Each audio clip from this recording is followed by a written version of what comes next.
नमस्कार दोस्तों, DD react के एक और रिएक्शन वीडियो में आप सभी का स्वागत है। मैं हूं आलोक। तो आज जो वीडियो लेकर आया हूं वो रियल एंटरटेनमेंट टीवी का है और बहुत सारे लोगों ने रेकमेंड किया है इस वीडियो को देखने के लिए, इस पर रिएक्शन देने के लिए। Big insult for Pakistan PM in OIC group photo, Pakistan public reaction. Fight हो गई है भैया, सुना मैंने ऐसा। चलिए देखते हैं। देखिए कि हम हिस्ट्री में देखा है कि राजा ताहिर ने एक मुसलमान लड़की को उसने यानी कि कैद किया। उसको छुड़ाने के लिए हजाज बिन यूसुफ ने मोहम्मद बिन कासिम को भेजा। अच्छा। और जब मोहम्मद बिन कासिम यहाँ पे आया तो उन्होंने आन के कुफार की दर्जियां उड़ा दी। अच्छा। और एक मुसलमान बेटी को उसने आज़ादी दिलवाई और जिसकी वजह से हमारे ये बड़े सगीर में भी इस्लाम जो है ना वो फैला। तो ये हमारी बहुत बड़ी बदकिस्मती है। हम अल्लाह और अल्लाह के रसूल को मानने वाले हैं। ठीक है। आज हमने अमेरिका को अपना खुदा मान लिया, अमेरिका को अपना सब कुछ मान लिया। ठीक है।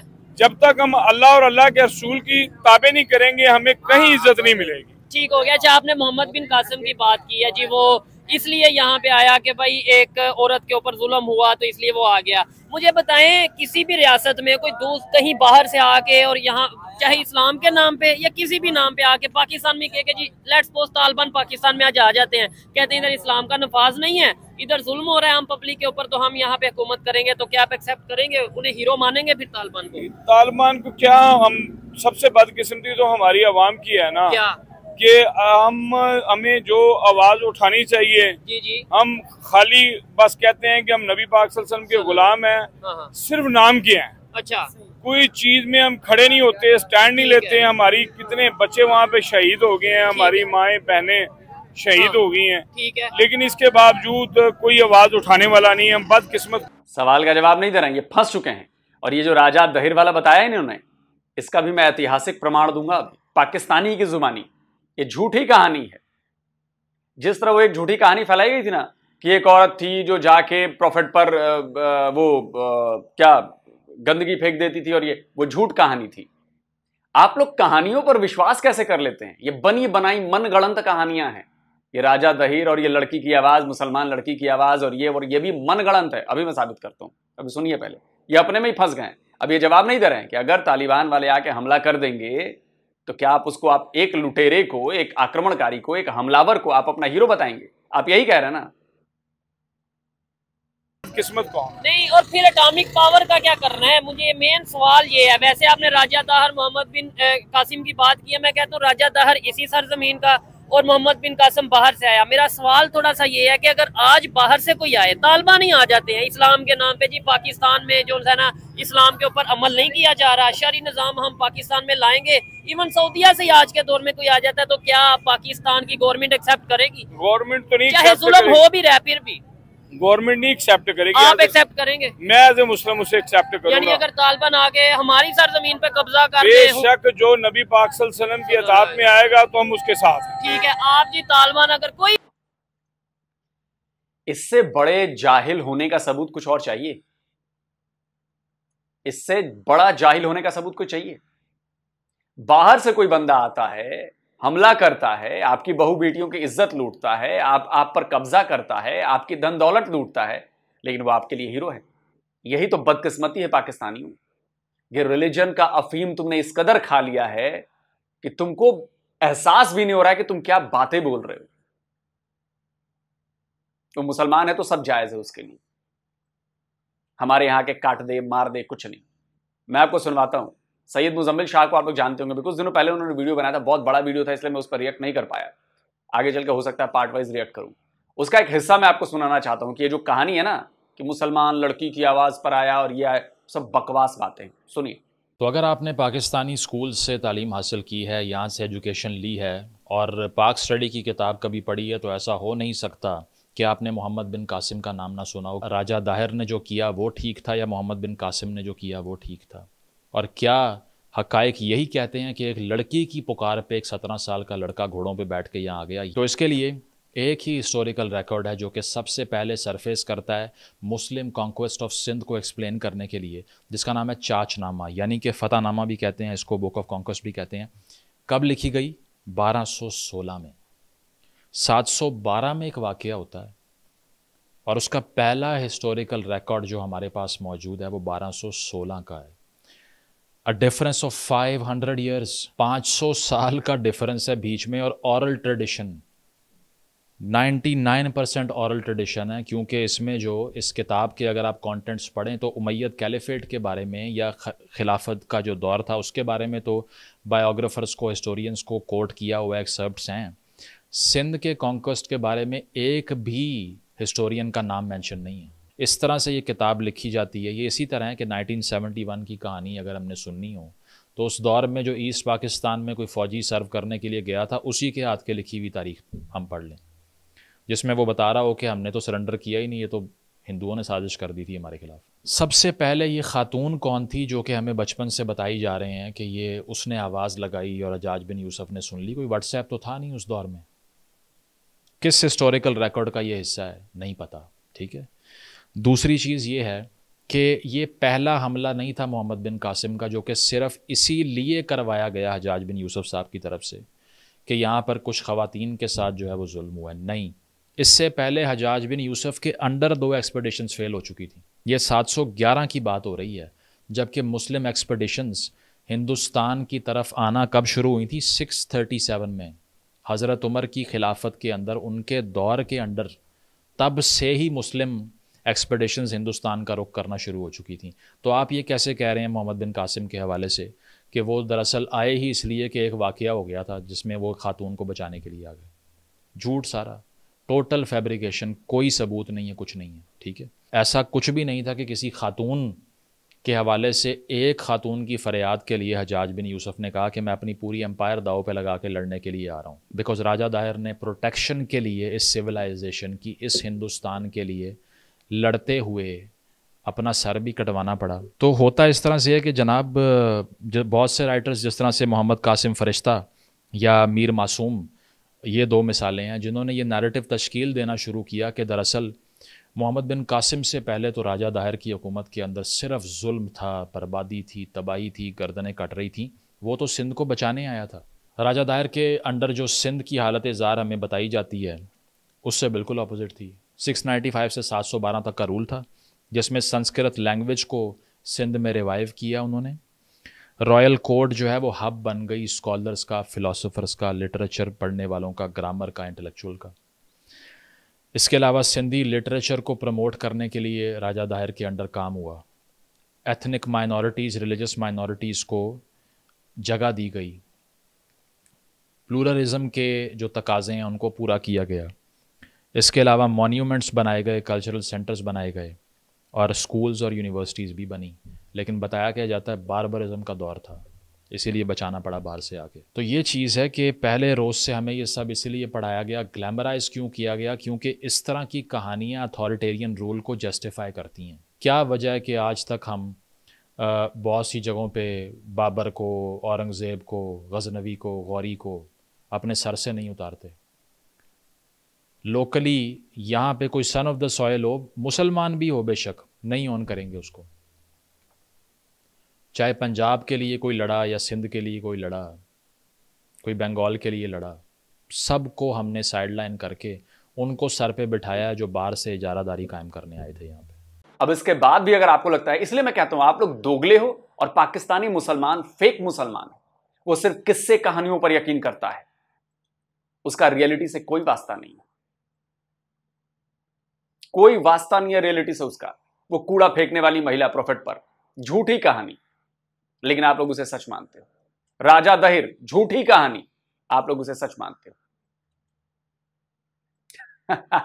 मोहम्मद बिन कासिम वाली स्टोरी, अब्दाली, गौरी, ये सब लुटेरे थे, हमलावर थे, आपकी नस्लों को खत्म किया है उसने, और आप लोग उसे हीरो मानते हो। शर्म आनी चाहिए आप लोगों पर। इसीलिए तो आप लोग ग्रो नहीं कर पाते। सऊदी अरब वालों ने कभी किसी लुटेरे को अपना हीरो बताया है? वो भी तो मुसलमान है। नहीं, कभी नहीं। यूएई वालों ने बताया कभी? इंडोनेशिया वालों ने, मलेशिया वालों ने? कितनी हैरान करने वाली बात है। अच्छा चलिए, यह बात होगी। आज कोई हिंदू सेना उठ जाए, चूंकि पाकिस्तान में हिंदुओं पर जुल्म हो रहा है, मुसलमान जुल्म कर रहे हैं, आज हिंदू सेना उठ जाए और आप पर आक्रमण कर दे, आप पर कब्जा कर ले पाकिस्तान पर, क्या आप मानेंगे? तब तो कहेंगे नहीं, मैं क्यों मानूंगा, तो काफिर है, काफिर ने कैसे कब्जा कर लिया, मैं तो लड़ाई लड़ूंगा उसके खिलाफ। अरे गधों, बेअकलों, हमलावर चाहे हिंदू हो, चाहे मुसलमान हो, चाहे किसी भी धर्म का हो, हमलावर हमलावर होता है। वो तुम पर हमला करता है, तुम्हें लूटता है, तुम्हारे बहन बेटियों को लूटता है, तुम्हारी धन दौलत लूटता है। वो लुटेरा है। चाहे मोहम्मद बिन कासिम हो, चाहे गौरी हो, चाहे गजनवी हो, चाहे अब्दाली हो, ये सब लुटेरे थे, हमलावर थे, और आप उनको हीरो मानते हो। इससे बड़ी बेशर्मी कुछ और नहीं हो सकती। कोई आ जाता है, तालिबान की तो एग्जांपल दे रहा हूँ, कोई भी आ जाता है पाकिस्तान पे, आ कहता है कि इधर इस्लाम का नफाज होना चाहिए, कब्जा कर ले, तो आप उसे एक्सेप्ट करेंगे? जी सर। आप ही करेंगे? आप करेंगे? नहीं, कैसे हो सकते है यार। हाँ, मतलब है तो हमारी सरजमीन है ना, हमने उसको ठीक करना है। जो आदमी गलत होता फिर उसको तो गलत करना पड़ता है। ठीक है, सही क्या है गलत क्या, वो तो हर बंदा जानता है। अनपढ़ तो आजकल के दौर में है कोई नहीं। ठीक है। शायद मुझसे ज्यादा दुनिया समझदार हो। सारी बात है, हर एक सोशल मीडिया की वजह से अवेयरनेस रखता बात है। हर बंदा आज में जिसके हाथ में मोबाइल है उसके दिमाग में टेक्नोलॉजी तो है। टेक्नोलॉजी है। सर मुझे बताइएगा, क्या कहना चाहेंगे आपके एटम बम का हमने क्या करना है? और ये जो अभी इमेज फोटोज वायरल हो रही है पूरी दुनिया में कि जी एटॉमिक पावर, हमें ये बताया जाता है जी पूरी दुनिया में पाकिस्तान के पास एक मुसलमान या इस्लामिक एटम बम है जो कि पूरी दुनिया के इस्लामिक कंट्रीज को हिफाजत करता है। किधर वो हिफाजत नजर आ रही है? मैं अपने हुक्मरानों को रिक्वेस्ट ये करूंगा कि आप जो अल्लाह और अल्लाह के रसूल की जो जंग है ना उसमें स्टैंड लें। अच्छा। अवाम आपके साथ है। ठीक है। जिंदगी तो खत्म हो ही जानी, तो बोलती नहीं, जिंदगी तो खत्म हो ही जानी, चारपाई भी खत्म भी हो जानी और जहाज में भी खत्म हो जानी। अच्छा। ऐसे जो एटम बम है उनकी हमें कोई जरूरत नहीं। जो अल्लाह और अल्लाह के रसूल की जो अतात में ना इस्तेमाल हो सके, जो उनके हक के लिए बोल ना सके, ठीक है, इस तरह की चीज की हमें जरूरत नहीं है। मैं तो यही समझता हूँ इससे एटम बम हमारा किसी काम का बेकार है, बेकार है। अगर हम आवाज नहीं उठा सकते, हम उनके हक में नहीं बोल सकते, तो फिर क्या फायदा इस तरह का? आप कह रहे हैं एटम, आपने क्या बोला है? मगर एटम बम हमारा नहीं है। फिर किसका है? जिनके कब्जे में उनका है। पाकिस्तान के कब्जे में या और किनके? पाकिस्तान कब्जे में कितनी वो मामलात जो होते हैं, पेट्रोल जो है ना उधर कर्जे लेते हैं। अच्छा। तो फिर कभी वो तो एटम बम फिर अमेरिका के कब्जे में? सब कुछ उन्हीं के कब्जे में। ये हमारा मुल्क है। आपने अभी बात की कि अवाम बोलती नहीं है। ठीक है, अवाम तो बोलती है। नहीं, मोस्टली लोग नहीं, आप बोलते हैं। ये देखें जैसे ये डॉक्टर साहब की शायद बहुत सी बातों से मैं डिसएग्री करता हूँ, लेकिन एक बात से मैं मतलब अप्रिशिएट करना चाहूंगा कि इनसे मैंने रिक्वेस्ट की, बात करेंगे, इन्होंने बोला क्यों नहीं, क्योंकि उनकी भी बड़ी मसरूफियत होगी, लेकिन उन्होंने टाइम निकाला। और मोस्टली लोग, डॉक्टर साहब आप बताएं, बात करते हैं? नहीं करते। यही तो बात किस्म थी, हम अपने हक के लिए नहीं खड़े होते। अच्छा, हम हक के लिए खड़े होते हैं यार, क्यों नहीं खड़े होते? आप सवाल ही गलत कर देते हो। नहीं, क्या सवाल? डॉक्टर साहब जो हैं वो मेरे बेवकूफ आदमी हैं। डॉक्टर साहब आपके घर पे कोई अटैक कर देगा, इस्लाम के नाम पर ये अटैक कर दे, आपका घर अपने कब्जे में ले ले, आपकी बहू बेटी को अपने कब्जे में ले ले, आपकी तिजोरी से आपके रुपए पैसे निकाल ले, आप उसको स्वीकार कर लेंगे? इसका जवाब हर वो पाकिस्तानी दे और अपने आप को दे जो सुन रहा है मेरी बात। आप लोग ऐसे चूरन में फंसे हो जो ना आप उगलते बन रहा है ना निगलते बन रहा है, और ये चूरन आप लोगों को तबाह करके मानेगा, तबाह करके मानेगा, क्योंकि आप लोग गलत को गलत नहीं बोलते। बताइए कितनी बेशर्मी से ये हमलावर को कह रहे हैं कि मैं मंजूर कर लूंगा। क्यों? क्योंकि वो मुसलमान छी है। सवाल मैं आपसे बात ये कर रहा हूँ, हमारी आवाम खड़ी होती है, सबसे पहले लीडर बात करता है, लीडर के पीछे आवाम उसकी खड़ी होती है। मैं मतलब कि मौलाना फजल रहमान साहब को मानता हूँ। मौलाना फजल रहमान साहब बात करते हैं तो उनकी बात हमारी बात होती है। जुल्फकार अली भुट्टो शहीद ने आवाज उठाई थी, बात तो सुनो। जुल्फकार अली भुट्टो शहीद ने आवाज उठाई थी, हम उनको मानते, वो हमारी आवाज थी। खान लियाकत अली खान मरहूम ने आवाज उठाई थी, हम उनको मानते हैं, उनकी आवाज हमारी आवाज थी। इसी तरह इमरान खान साहब ने आवाज उठाई थी। अच्छा। तो उनकी आवाज हमारी आवाज थी। अच्छा। इसी तरह नवाज शरीफ और शहबाज शरीफ उठाएंगे तो ये हमारी आवाज होगी। तो मेरा सवाल ही है, मेरा सवाल ही है ना। अवाम तो बोल रही है। नहीं, मेरा सवाल ही है डॉक्टर साहब, मैंने यही बोला ना कि ओआईसी में हमारे लीडर गए हैं, वो सबसे पीछे खड़े हैं। आप कह रहे हैं यानी इसका मतलब हमारी आवाज, तो बोलते हैं यार, हमारी आवाज कोई नहीं सुन रहा पूरी दुनिया में। कौन सुन रहा है? दुनिया में सुनता इसलिए कि हमने पैसे बहुत सारे ले लिए। तो हम क्यों एक तरफ हम कहते हैं जज्बा बहुत है, एक हमें तो कान से पकड़ के नीचे बिठा देते हैं, उधर बैठ जाओ, तुमने पैसे देने हमारे। अमेरिका वाले या कौन? सब ये जो क्या होता है अमेरिका से जो वो बैंकिंग का जो निजाम होता है, जहाँ से ग्रांटें मिलती हैं और जनाब चाइना से मुख्तलिफ, फिर इनको ऊपर वो प्रेशर होता है। ठीक है, तो ये चीज होती है, हम तो गुलाम हैं। ठीक हो गया। असल में बात ये है कि गुलामी जो होती है ना, पहले तो हमें गुलामी से निकलना चाहिए। ठीक है, जुल्फकार अली भुट्टो ने यही नारा लगाया था। अच्छा, आज के दौर में कोई मोहम्मद बिन कासिम क्यों नहीं आ रहा पाकिस्तान में, फलस्तीन में, कहीं पे, जो हमें एक बताया जाता है ना जी मोहम्मद बिन कासिम आज के दौर में क्यों नहीं आ रहा? अल्लाह से मोहम्मद बिन कासिम मांग लिया है। अच्छा, देखो हमने नबी तो नहीं मांगा, मोहम्मद बिन कासिम मांगा, अल्लाह देगा। हमने नबी नहीं मांगा, हमने अबाबील मांगा है। अल्लाह रब्बुल इज्जत अबाबील भी भेज सकता है, मोहम्मद बिन कासिम भी भेज सकता है, सिर्फ नबी नहीं आएगा, हमने नबी मांगा भी नहीं है। ठीक है, तो पाकिस्तान के जो खुद मुसलमान है, क्या इनमें हमारे में इतना दम नहीं है कि हम कोई अपने लिए अपना काम हमें अबाबील बनाएगा यार, मैं हमने अबाबील का नाम लिया, हमें अबाबील अल्लाह बना। तो क्यों नहीं मांग ले? तो नबी को दोबारा जिंदा करके भेज दें, इसमें क्या प्रॉब्लम है? इसमें कोई बुराई है क्या? शायद वो आ जाएं तो और अच्छी चीजें हो जाएं, सही गलत का फैसला फौरन कर दें और बताएं कि तुम लोग गलत रास्ते पर हो। ये क्यों नहीं मांगते? दोबारा उन्हीं नबी को, आखिरी नबी को दोबारा भेज दें, क्या प्रॉब्लम है इसमें? मुझे तो लगता है कि इसमें कोई प्रॉब्लम नहीं चाहिए। और ये तो इनफैक्ट पूरे मुसलमानों के लिए और इस्लाम के लिए बड़ी जबरदस्त बात हो जाएगी, है कि नहीं? अल्लाह बनाएगा ना, हम उठेंगे, हम गिरेबान पकड़ेंगे। किसका गिरेबान पकड़ेंगे? हमें तो यही नहीं पता कि गलत कौन है, सही कौन है। मुझे बताएं, आप लेट्स सपोज इस टाइम पाकिस्तान में जो कुछ इश्यूज हो रहे हैं, इसका जिम्मेदार कौन है? इसका जिम्मेदार हमारे हुक्मरान, तो हम कल गिरेबान पकड़ेंगे ना। ठीक हो, हमारे अंदर ये जज्बात है ना, अल्लाह हमें मोहम्मद बिन कासिम बनाएगा, हमें अबाबिल बनाएगा। जैकेट फुल मुजाहिदीन वाली पहनी है, फुल जज्बा भी यार मुजाहिदीन वाली नहीं है, सर्दी के बचाव के लिए पहने हैं। ट्रेनिंग तो नहीं मुजाहिदीन वाली, सारे कलमा को मुजाहिद है। अच्छा, सभी मुजाहिद इंशाअल्लाह मुजाहिद है, ठीक हम बोलते हैं। अच्छा, और ये आप मत कहो कि कोई बोलता नहीं है, सब बोलते हैं। ये इनके अंदर जज्बात हैं, अच्छा बोलने वाले हैं, लेकिन ये दुनिया हमारा सुन क्यों नहीं रही हमारी बात? डॉक्टर साहब, हमारी बात दुनिया भाई हमने वो बता दिया आपको। एक मिनट में इनसे बात करूं, फिर उसके बाद आपसे एक सवाल करूंगा। क्या वजह है हमारी आवाज दुनिया सुन रही है? आप तो जरा एजुकेटेड हैं, जरा सच बताइएगा। हमारी आवाज, दरअसल हम तो आवाज निकाल रहे हैं, लेकिन हमारे हुक्मरान जो है ना, हमारे हुक्मरान को जो अपना करना चाहिए रोल अदा, वो नहीं है रोल अदा हो रहा। ठीक है, अवाम जो चाहती है वो फलस्तीन के साथ खड़ी हुई है। ठीक है, अभी मैं आपको एक और बात बताऊं, बड़ी खबर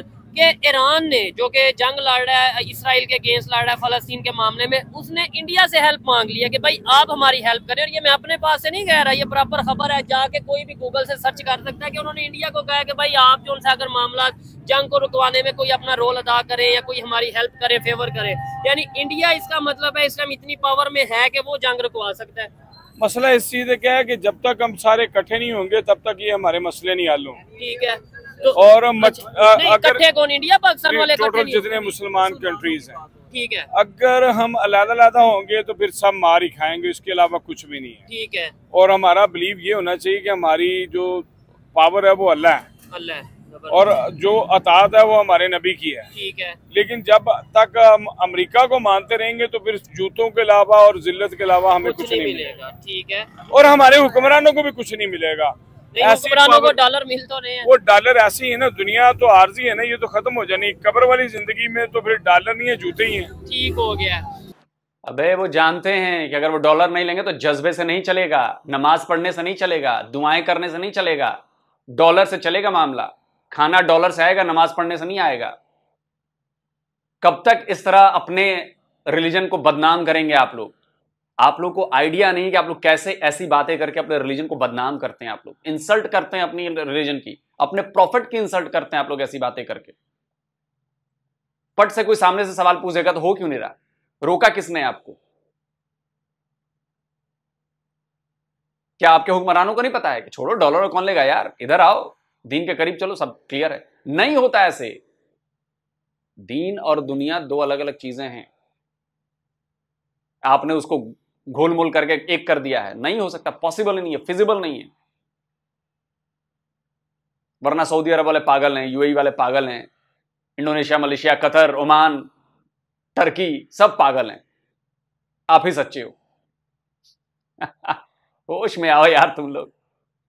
अच्छा, आप इसके ऊपर क्या कहना चाहेंगे? जो डॉक्टर साहब ने बात की है, इंडिया से हेल्प मांग ली ईरान ने, और दूसरे नंबर पे फोटो जो वायरल हो रही है कि शहबाज शरीफ साहब जो हमारे प्राइम मिनिस्टर हैं, उम्मत मुसलमान की बात करें, बहुत पीछे नजर आ रहे हैं, बहुत पीछे फोटो नजर आ रही है। वो तो ठीक है, मुझे तो सिर्फ इतना पता क्योंकि मेरे पास मोबाइल नहीं है। अच्छा, न होने की सूरत में जितनी बात सुनता हूँ फिर उस बात उसके चलो मुझे यही बता दें, पाकिस्तान कर क्या रहा है? पाकिस्तान कर क्या रहा है? पाकिस्तान बस अपनी अपनी पड़ी हुई है सब। ठीक है, हम अभी स्मोक से बच रहे हैं, धुएं से बच रहे हैं, कोई भी नहीं बच रहा। मास्क कितने के लगे हुए हैं, कौन बच रहा है? ठीक है। और इसकी हकीकत ये आपको नहीं लगता ये आम पब्लिक को पता चलना चाहिए कि हमारी इस टाइम दुनिया में क्या वर्थ है और दूसरे कंट्रीज की क्या वर्थ है? आम पब्लिक यार इनको सब पता है, लेकिन आज भी किसी से पूछ ले वो कहते हैं। तो बात ये है मेरी, छोटी सी अर्ज कर रहा हूँ आपके सामने, मैं भी एक पाकिस्तानी हूँ जबरदस्त। और मेरी सबसे पहली रिक्वेस्ट ये है कि गवर्नमेंट ऑफ पाकिस्तान से भी और अपनी आवाम से भी कि ये मुझे तो जितना लगता है मेरी तकरीबन 37 एज हो चुकी है। ठीक है, क्या लगता है आपको? हर बंदा हराम खाने पे तुला हुआ है। अच्छा, कसम बा खुदा। अच्छा 37 का लग रहा है भाई ये यार। 44 का तो मैं हो गया हूं यार, ये मेरे से भी 7 साल छोटा है। लगता है क्या ऐसा? क्या हो गया भाई? बड़े दबे कुचले से लग रहे हो यार। तुम तो 50 से कम के नहीं लग रहे हो भाई। अच्छा, आप भी उसमें आते हैं? मैं भी आता हूँ, सच बात कह रहा हूँ। पाकिस्तान में हर बंदा हराम खा रहा है, हराम खाने पे तुला हुआ है भाई। हराम इवन के मिनिस्टर से, प्राइम मिनिस्टर से, जनरल से, कर्नल से, ब्रिगेडियर से, जितने भी सब लोग हैं। अच्छा, ये पाकिस्तान को बर्बाद करने के हद तक गुजर चुके। तो ये ठीक, मैंने इनसे पूछा, इन्होंने बोला कि लीडर मेरी बात सुनो भाई, मेरी बात सुनो। मैं एक जज्बाती दिल बंदा हूँ। ठीक है, अगर मैं सच्ची बातें करूंगा तो मुझे शायद कोई उठा के न ले जाए। मैं हम आजाद हैं। बात सुनो, हम आजाद हैं तो इतना आजाद डर है ना। अच्छा, लेकिन मेरी बात सुनो, हाँ। जो लोग हराम खाते हैं वो अल्लाह की राह में जिहाद नहीं कर सकते। ठीक है, बिल्कुल नहीं। ये कुरान का फैसला है। जिन्होंने सारी जिंदगी अपनी औलाद को भी और खुद भी हराम खाया और अपने अबाइदा को भी हराम खिलाया है, वो अल्लाह की राह में कैसे इजाद करेंगे? ठीक है। और मैंने जो सोचा है और मैंने देखा है, वो दुनिया में एक वाहिद मुल्क ईरान है। अच्छा, जिसने आज तक पूरे कुफरान के सामने आंखें निकाल के रखी हुई है। ठीक हो गया, लेकिन उसी ईरान ने मुझे कोई और मुल्क ऐसा बताओ जिसने इसराइल पे आज अटैक किया हो। हाँ बिल्कुल, कितने कंट्रीज है इस्लामिक? हाँ। सिवाय हिजबुल्लाह, हमास और अल कसाम के बगैर पूरे 54 मुल्क हैं पाकिस्तान के जो मुस्लिम मुल्क है। ठीक है, 57 किसी ने आज तक ये बात कही है कि फलस्तीन के साथ जुल्म हो रहा है? लेकिन देखें, मेरी बात सुने, चलें, इन्हें थोड़ा सा आइडिया है चीजों का कि भाई दुनिया में क्या चल रहा है। नो डाउट इन्होंने भी जो बातें की आपके सामने रखी, आपने बोला ना हमास, हिजबुल्लाह और ईरान ने जो सा वो सामना किया, अटैक किया, बदला लिया, जो भी। मुझे बताए, हमास के लीडर को उड़ाया, इसराइल ने शहीद कर दिया। अपना सैयद हसन नसरुल्लाह साहब को शहीद कर दिया, हिजबुल्लाह के लीडर को, इब्राहिम रईसी साहब को शहीद कर दिया, प्रेसिडेंट को उड़ा तो दिया। वो कौन है? वो एजेंसियां बाहर की, इसराइल, अमेरिका। मेरा सवाल ये है कि उनकी टेक्नोलॉजी, उनकी पावर इतनी है। मेरी बात सुनो, हाँ। एक ईरान वाहिद मुल्क है जी, और जिसके 28 साल हो चुके हैं, जिसके पास ऊपर पाबंदियां लगी हुई हैं, पाबंदियां। ठीक है, और वो अपनी कोई चीज ना बाहर भेज सकता है, ठीक है, ना किसी से वो ले सकता है। इंडिया के साथ वो ट्रेड यार क्या इंडिया क्या है? इंडिया तो ईरान का, मुसलमानों का दुश्मन है, वो काफरान है वो। तो फिर इंडिया से ईरान हेल्प मांग रहा है, फिर किस चीज की हेल्प मांग? सऊदी अरेबिया के जो ये सब झूठ है। ईरान किसी से हेल्प नहीं मांगता। ये गूगल हाँ मांगेगा तो एक चीज से, क्योंकि वहाँ पे भी 24 करोड़ तकरीबन इतने मुसलमान मौजूद है। एक ये चीज, उनसे ईरान कह रहा है कि आओ हमारे साथ मिल गए, कुफरान का मुकाबला करो। ठीक है। अबे हूतिये, ह को च पढ़ें। भारत तो दूर है, भारत के 24 करोड़ मुसलमान दूर हैं। ईरान से तो तुम्हारा बॉर्डर लगता है 25 करोड़ मुसलमान हो। जाते क्यों नहीं हो बे फिलिस्तीन? जाते क्यों नहीं हो बेगारतों? छोड़ो दुनिया को। तुम अपने 10 लाख, 25 करोड़ में 10 लाख ऐसे गैरतमंद नहीं है मुसलमान जो ईरान बॉर्डर क्रॉस करके चले जाएंगे। ईरानी तो तुम्हें हाथों हाथ लेंगे, ईरानी तो तुम्हें हाथों हाथ लेंगे कि देखो ये मुसलमान उठ की फौज उठकर आई है हमारे पास। जाते क्यों नहीं? फटती है, पिछवाड़े में दम नहीं है। फेक मुसलमान हो तुम लोग, फेक। ओपन चैलेंज है, फेक मुसलमान हो तुम लोग पाकिस्तानी सारे। अगर फेक नहीं होते और गैरत बची होती, बेगैरती नहीं होते तुम लोग, तो अब तक ईरान में पहुंच गए होते। ईरान भिजवाता तुम्हें वहां पे, जैसे हिजबुल्लाह को हथियार भिजवाता है, हुती को हथियार भिजवाता है, हमास को हथियार भिजवाता है, वैसे तुम्हें भी भिजवाता। बहाने न बनाओ। साल भर हो गए, एक पाकिस्तानी मुसलमान गया, सिर्फ बातें करा लो। ठीक है, ठीक है। अगर आप लोग सब आज मुत्तहिद हो जाओ, अल्लाह की कसम मुझे और पाक रसूलुल्लाह की कसम और मोहम्मद वाले मोहम्मद जैसी अजीम हस्तियों की मेरे दांत टूटे हुए हैं, हस्तियों की कसम, ये लोग मुसलमान पूरी कायनात पे कफरान के खिलाफ जंग करके इनको खत्म कर सकते हैं। अच्छा। लेकिन आज मुत्तहिद, लेकिन आज तो हम खुद लेकिन हम सब लोग एक दूसरे की टांगे खींच रहे हैं। ठीक है, मौलवियों से लेकर बड़े बड़े मुफ्तियों तक लोग हराम खाने पे तुले हुए हैं। दो चीजों देखो बेहयाई कितनी है, कोई किसी की धी बहन जहाँ पे सर से कपड़ा उतार के चले, जब मेरी धी बहन चले तो मेरी गैरत बर्दाश्त करेगी। ठीक हो गया ये तो। आज मैंने देखा मौलवी साहब इतनी दाढ़ी वाले सामने पैदल चल रहे हैं और उसकी फैमिली पीछे सर पे रिदा भी नहीं है। ठीक है, और वो पीछे चल रही है। अच्छा मुझे मौका देना, ये कैसा कानून है, ये कैसे मुसलमान है? मुझे बात करने दे। एक तो आपने ये बोला कि भाई इंडिया कुछ भी नहीं, वो तो मुसलमानों का दुश्मन। यार इंडिया क्या है? मेरी बात कुरान की कसम, इंडिया पे मैं कहता हूँ 1 लाख मुसलमान जो जज्बे वाले हैं ना, इंडिया पे इंडिया तबाह बर्बाद हो जाएगा। ठीक है, तो उन्होंने 93,000, तो 1 लाख ही ऑलमोस्ट हो गया ना। 93,000 भाई सारा कुछ क्यों है? वो जज्बे वाले नहीं, तुम्हारे मुल्क की गवर्नमेंट के 93,000 अंदर एजेंसियां घुसी हुई हैं जो तुम्हारे साथ ये असले हालात पैदा कर रही है। ठीक है, अबे होतिए हाँ कुछ पढ़े तो आओ ना। 1 लाख मुसलमान तुम कह रहे हो ना कि तबाह कर दोगे, आओ तो सही। पाकिस्तानी मुसलमान दोगले हैं, पाकिस्तानी मुसलमान बेगैरती हैं, पाकिस्तानी मुसलमान सिर्फ हवाबाज हैं, पाकिस्तानी मुसलमान सिर्फ अपने रिलीजन को, अपने आप को बचाने के लिए इस्तेमाल करते हैं, पाकिस्तानी मुसलमान सिर्फ और सिर्फ अपने रिलीजन का इंसल्ट करते हैं। बहाने ना बनाओ कि 93,000 कौन थे, बहाने ना बनाओ। 93,000 ने तो सरेंडर किया था, बाकी तो हजारों को तो हमने ठोक दिया 71 की वॉर में, 65 की वॉर में, 99 की वॉर में। कहां घुसे हुए थे बे? ऐसा बोल के तुम अपने इस्लाम को बदनाम कर रहे हो, तुम अपने प्रॉफिट को बदनाम कर रहे हो, इंसल्ट कर रहे हो। तुम्हारे ऊपर ब्लैस्फेमी का वो केस चलना चाहिए कि तुमने ऐसी बात बोली है जिसकी बात उलट हुई है। तुम कह रहे हो कि 1 लाख पाकिस्तानी चले आएंगे तो हम ये कर लेंगे। अबे गधे, तुमको ना लड़ने की ट्रेनिंग दी गई है, ना तुम सैनिक हो, ना जवान हो, कुछ नहीं हो। जिन 1 लाख लोगों को लड़ने की ट्रेनिंग दी गई, हथियार चलाने की ट्रेनिंग दी गई, बड़े से बड़े मुश्किल काम कराए गए जिससे उनको लड़ाई में लड़ सके, वो उनको लड़ने के लिए तैयार किया गया।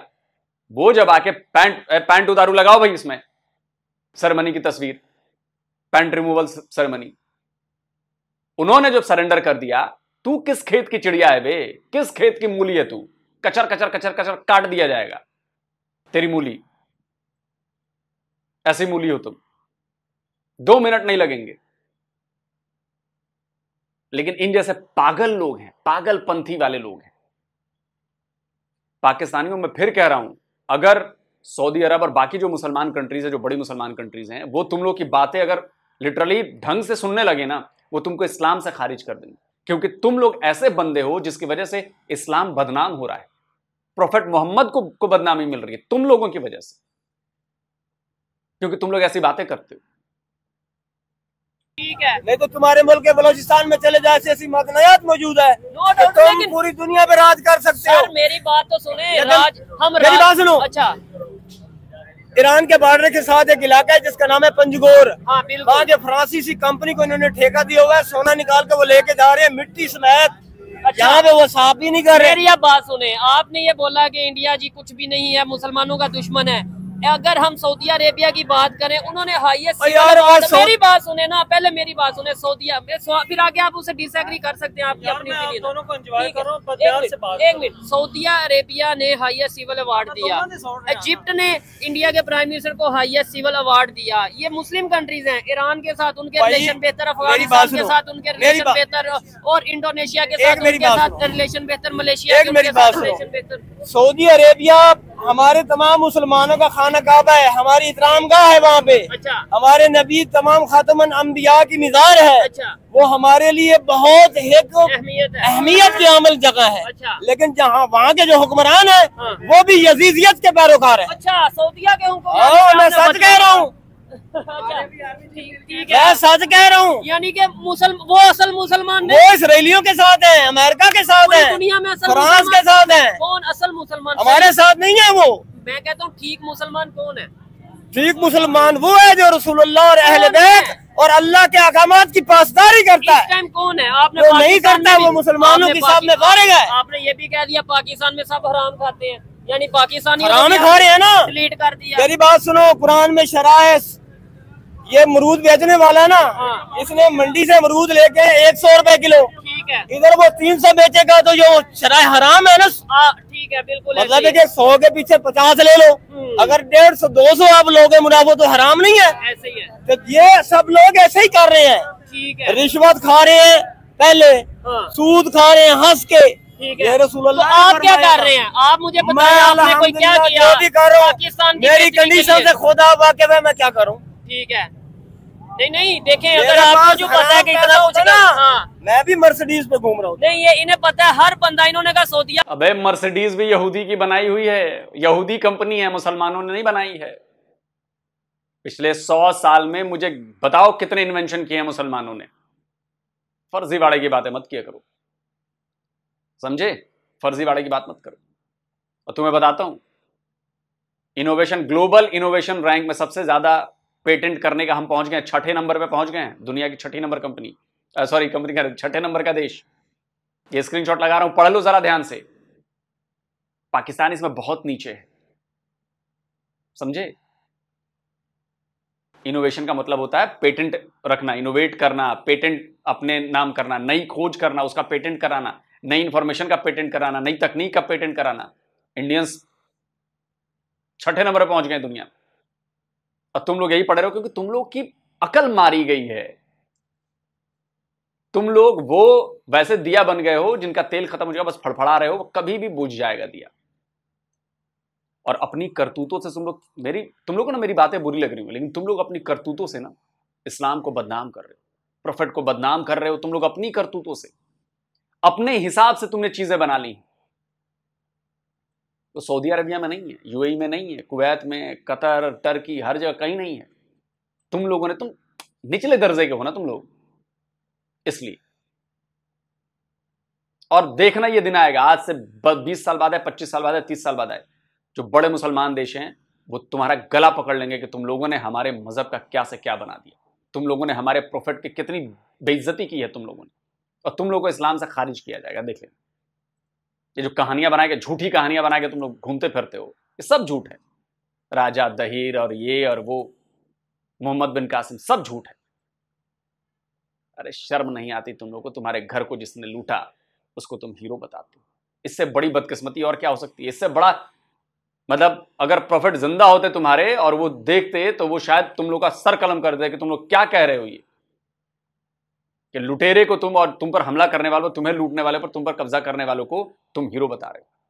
खैर, आप कमेंट करके बताएं आप क्या कहते हैं। जल्दी मिलता हूं एक और नए वीडियो के साथ। नमस्कार, जय हिंद। तो अगर आप चाहते हैं मुझसे बात करना, मुझसे कोई सवाल पूछना, तो फैन कॉल पर आप मुझसे कनेक्ट हो सकते हैं। फैन कॉल में ये सुविधा है कि आप अपने हिसाब से वहां पर जाकर टाइम स्लॉट बुक कर सकते हैं कि आपको फलाने दिन मुझसे बात करनी है, फलाने टाइम पे मुझसे बात करनी है। लेकिन ये भी बता दूं कि ये पेड सर्विस है,